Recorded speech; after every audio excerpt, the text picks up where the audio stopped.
Blateau. Je suis Mireille Céline Kwame. Je suis Rachel Marie-Louise Laurignon. Je suis Honorine Zerbo. Je suis Marie-Ange Jeudi. Je suis Tossou Olympia Marlène. Je suis Yasmina Kwanda. Je suis Sylvie Tano. En fonction à la direction de l'administration des finances et des moyens généraux à l'AMF UMOA. Assistante de direction au secrétariat général de l'AMF UMOA. Assistante de direction à la direction des émetteurs du secrétariat général de l'AMF UMOA. Je suis chargée d'études au niveau de la direction des émetteurs du secrétariat général de l'AMF UMOA. En fonction à la direction des acteurs de l'AMF UMOA. En fonction à la direction des acteurs en qualité de chef du service de la gestion d'actifs. Inspecteur chargé de la surveillance des marchés à la direction des acteurs au sein de l'AMF UMOA. Je suis à la présidence de l'AMF UMOA. Je suis une femme convaincue que l'autonomisation des femmes et des filles passe également par leur participation active aux prises de décision au niveau local que global. L'égalité de genre ne se limite pas à l'accès aux ressources, mais aussi à la protection des femmes et des filles contre les violences verbales, physiques, psychologiques et sexuelles. L'éducation est un des piliers de l'autonomisation des femmes et des filles. Lorsqu'elles ont accès à une éducation de qualité, elles développent les compétences nécessaires pour changer leur vie, prendre des décisions éclairées et exercer leurs droits. Alors, je suis convaincue que l'autonomisation économique des femmes va participer pleinement à l'épanouissement des familles et également au bien-être général de la société. Je suis une femme convaincue que toutes les femmes et filles, peu importe leur origine, leur statut ou leur environnement, doivent avoir les mêmes droits que les hommes et les garçons. Je suis une femme convaincue que l'autonomisation des femmes et des filles, notamment à travers l'accès à l'éducation, à des opportunités économiques et à une participation accrue dans la prise de décision, a des effets bénéfiques sur leur santé mentale. Voilà, je suis une femme convaincue que lorsque les femmes et les filles sont soutenues dans leur quête d'égalité et d'autonomisation, cela renforce leur estime de soi, leur résilience et leur capacité à faire face aux défis. Cela inclut la politique, les entreprises, les communautés et même au sein de la famille. L'égalité d'accès aux postes de responsabilité et de leadership est indispensable pour que les femmes puissent influencer les lois, les politiques publiques et les structures sociales de manière très équitable. Pour que les femmes et les filles puissent pleinement vivre leurs droits, il est essentiel pour les décideurs d'éradiquer les violences basées sur le genre et garantir une société où la sécurité et le respect sont assurés pour toutes. L'éducation des filles permet non seulement d'améliorer leur avenir personnel, mais aussi de transformer les sociétés en réduisant les inégalités de genre et en brisant les cycles de pauvreté. Parce que lorsque la femme, c'est vrai, on parle d'inégalité de droits, mais l'autonomisation économique peut résoudre tous ces problèmes parce que lorsque la femme est financièrement épanouie, ça réduit les inégalités et ça permet également de promouvoir plus les droits des femmes. Cela inclut des droits fondamentaux comme l'accès à l'éducation, à la santé, à la justice, à un travail décent, ainsi que la possibilité de participer à la vie publique et politique.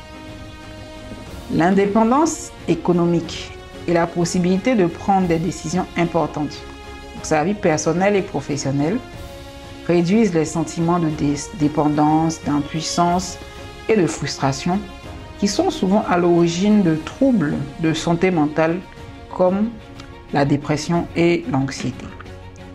Donc, cela a un impact positif sur leur santé mentale, évidemment, car elles sont mieux équipées pour gérer les difficultés de la vie et les pressions sociales. Quelles conseils pour les femmes aujourd'hui?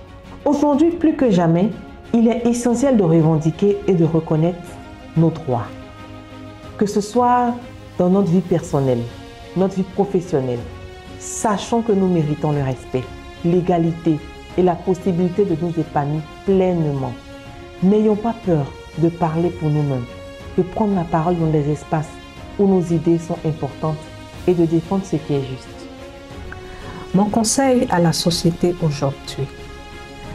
Comme mesure préventive, il est recommandé aux parents et aux adultes d'inculquer une éducation convenable aux enfants, car le mimétisme constitue l'une des activités préférées des tout-petits. Il est donc important d'avoir les bons gestes en leur présence, des gestes d'amour. Aujourd'hui, les femmes et les filles doivent pouvoir vivre sans craindre les violences basées sur le genre. Alors, protégeons-les. Ainsi, investir dans votre éducation et dans l'acquisition de nouvelles compétences vous donnera plus de liberté, chère dame, de pouvoir et de possibilités dans la vie. Que ce soit à travers la formation continue, la lecture ou l'apprentissage de nouvelles compétences, le savoir est un outil d'émancipation crucial. Alors, ce que je recommande au niveau des autorités, le taux de participation des femmes au marché du travail est encore très faible dans notre zone par rapport au taux de participation des hommes. Et nous le savons pourquoi. C'est lié aux pesanteurs, lié aux charges, lié à notre condition biologique. Donc, c'est d'adopter des politiques pour tenir compte de toutes ces conditions auxquelles sont soumises aux femmes, ces contraintes, pour leur permettre également de pouvoir participer à la vie des institutions, de pouvoir participer économiquement à la société. À l'endroit de nos sœurs, c'est de leur dire de persévérer à quelque niveau où elles se trouvent, de croire en elles et d'adopter des dispositions qui leur permettent de se promouvoir par elles-mêmes. Comme conseil, le chemin est encore long. Le chemin vers l'égalité est très long. Et il y a des défis à relever.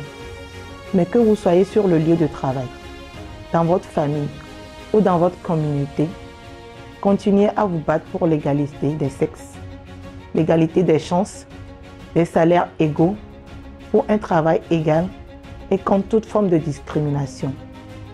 Chaque petit progrès compte et chaque effort individuel doit faire avancer la cause collective. Alors, quels conseils pour les femmes et pour la société? Accordez-vous des moments de calme et de relaxation. Il est essentiel de prendre du temps pour soi, que ce soit à travers des activités qui vous plaisent, comme par exemple la lecture, le sport, ou même de simples moments de solitude. Alors, le bien-être mental est intimement lié à notre capacité à nous ressourcer et à nous reconnecter avec nous-mêmes. L'année 2025 sera un tournant crucial dans la lutte pour l'égalité des sexes et l'autonomisation des femmes à l'échelle mondiale, car elle marquera le 30e anniversaire de l'adoption de la déclaration de Beijing et du programme d'action. Bien que des progrès notables aient été réalisés en matière des droits des femmes depuis l'adoption du programme d'action de Beijing en 1995, le monde fait face à de nouvelles crises et un recul des droits. En cette journée internationale des femmes, unissons nos forces pour défendre avec fermeté le droit des femmes. Il est essentiel de refuser toute régression.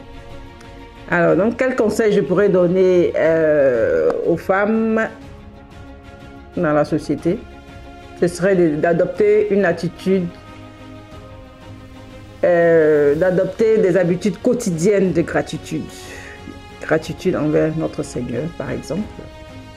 Voilà. Prendre un moment chaque jour pour réfléchir, c'est-à-dire méditer sur ce qui va bien dans notre vie et ce pourquoi nous sommes reconnaissants.